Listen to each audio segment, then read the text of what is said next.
Yo mga idol, kamusta? Sports Talk PH nga pala.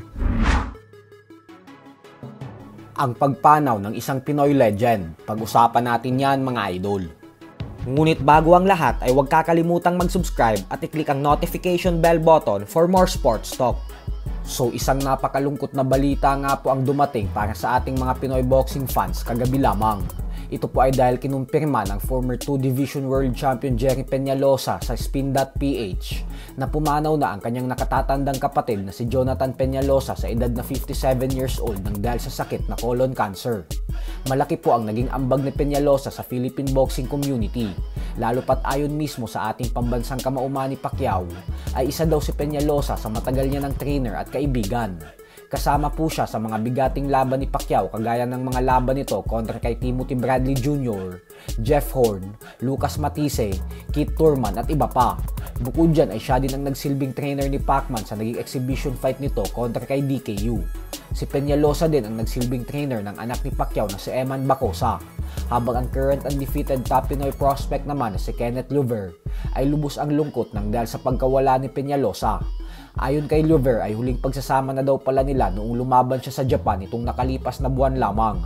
Hindi niya daw matanggap ang pagkawala ng kanyang coach lalo pat hindi daw masusuklian ang pagmamahal nito sa mga boksingero niya. Lubos daw ang pasasalamat niya kay Peñalosa dahil wala daw siya sa kinatatayuan niya ngayon kung hindi dahil dito. Para po sa mga hindi nakakaalam ay minsan din lumaban para sa isang world title fight si Jonathan Peñalosa, kung saan nagkaroon ito ng professional boxing record na 15 wins with 7 knockouts at 4 na talo lamang. Ang pagpanaw ni Peñalosa ay nangyari isang linggo matapos siyang bisitahin ni Manny Pacquiao sa ospital. Ganun pa man ay pagdasal po natin siya at malaking condolence po sa buong Peñalosa family. Sa kabilang banda naman mga idol ay trending naman nga po ngayon ang kapatid ng former 3 Division World Champion angas ng Pinas General Casimero na si Jason Casimero. Ito po ay matapos lumabas ng kanyang video na binubugbog si Boy Tattoo sa sparring. Ang video na ito ay umani ng milyon-milyong views sa Facebook. Ayon kay Jason ay banta daw ito sa mga naghahamon sa kanya dahil pinagbibigyan niya na daw ngayon ang mga naghahamon sa kanya.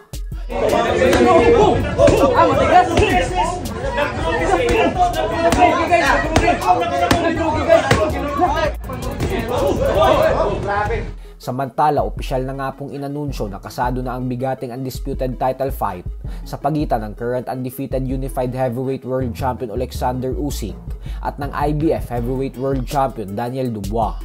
Nakatakdang ganapin ang kanilang bakbakan sa July 20 sa Wembley Stadium sa London, England.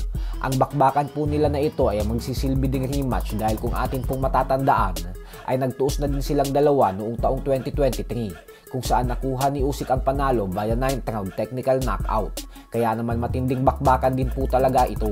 So hanggang dito na lang po muna tayo mga idol.